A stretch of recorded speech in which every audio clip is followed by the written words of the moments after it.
मेरा नाम इरशाद मलिक है। मैं अस्टोर लोस यूकेफ का जनरल सेक्रेटरी हूँ।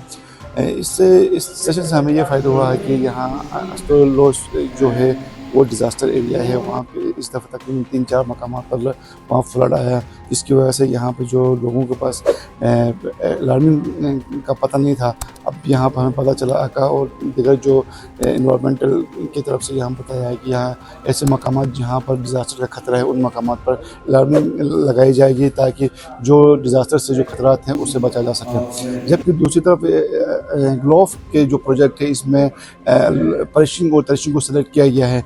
तो परिशिंग में ऑलरेडी एक दफ़ा फ्लड आया और उनकी तरफ से जो कुछ बंद सिफारती बंद बांधे गए थे वो काम के नहीं हुए, क्योंकि फ्लड ने उनको तबाही मचा दी और बहुत सारे घर भी इफ़ेक्ट हो गए और कुछ डेथ भी वहाँ हो गई। तो मैं यही कहूँगा कि ये जो चीज़ें होती हैं वो प्रैक्टिकल्स होने चाहिए, अच्छी और मियारी चीज़ें होनी चाहिए, कम्युनिटी लेवल पे होने चाहिए, कम्युनिटी के बिहाफ पे होना चाहिए। इस तरह टेंडर्स का ठेकेदारों को देखो वो गैर मियारी काम करते हैं, जिसकी वजह से ये जो इतना इन्वेस्ट करते हैं वो फिर ज़ाया हो जाता है।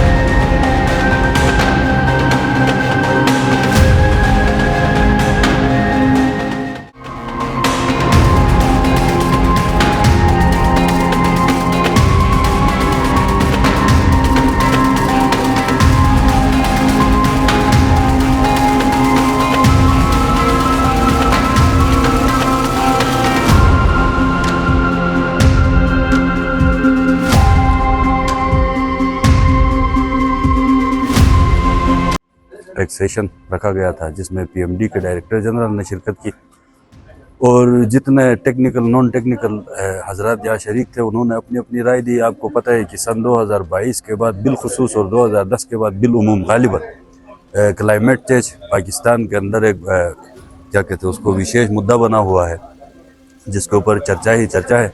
और उसी बुनियाद पर फिर कोई फंडिंग लेकर आता है, कोई प्रोजेक्ट्स लेकर आता है, कोई अवेयरनेस सेशंस करवाता है। तो उसी सिलसिले की एक कड़ी थी, ब्रेफ प्रोजेक्ट है, उसके अंदर हमें कुछ जिम्मेदारियां दी गई है। तो इस सिलसिले में हम यहाँ शरीक हुए थे। तो खुलासा ये है कि सेशन का मकसद अवेयरनेस देना था बुनियादी तौर पर कम्युनिटी को, कम्युनिटी के नुमाइंदगान को, और उनसे इनपुट लेना था। फिर उसको एक केस स्टडी बना के शायद फिर आगे कोई प्रोग्राम डिज़ाइन करें या फिर इसी सिलसिले को आगे चलाएं। तो इस सिलसिले में सर बात तो यह है कि जो भी सेशन होता है क्लाइमेट चेंज के ऊपर, जाहिर है कि गिलगित बल्तिस्तान एक मोस्ट वल्नरेबल इलाका है और हाईलाइट भी है, लाइमलाइट में है, और जाहिर है कि इसके जो भी कॉन्सिक्वेंसेस होंगे उन्हें फिर पे हम खुद करेंगे ना, हमारी कम्युनिटी करेगी।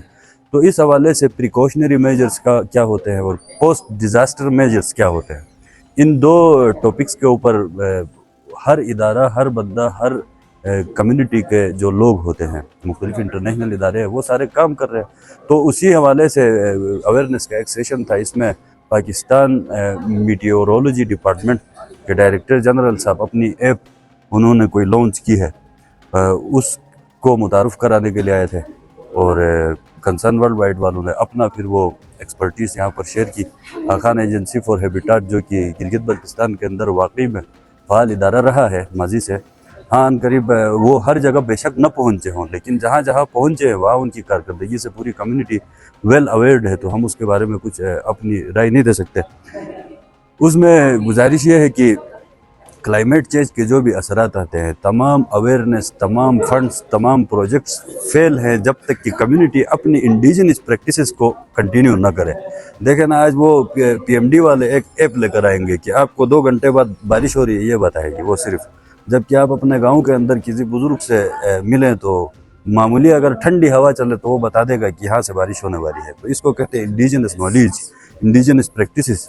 तो और दूसरा हमारी मुसीबत ये है कि हम क्लाइमेट चेंज के नाम पर हमारी कम्युनिटी की भी ये हालत हो गई है कि कोई डिज़ास्टर हो जाए तो वो आके वो पीली दाल और कुकिंग ऑयल और वो रज़ाइयों के लिए कतारें लगती हैं, लेकिन एहतियाती तदाबीर हम खुद करने के लिए तैयार नहीं है। तो इन प्रैक्टिसेस के लिए ये सेशंस है, अगर हम अपने आबा व अजदाद के प्रैक्टिसेस को ही कंटिन्यू करें तो इनकी ज़रूरत ही नहीं पड़ेगी, ये कहीं और जाकर काम करेंगे। अगर हम उनको कंटिन्यू करेंगे तो ना हम सेल्फ सफिशिएंट बनेंगे बल्कि हम रेजिलिएंट बन के डोनर्स में आ सकते हैं।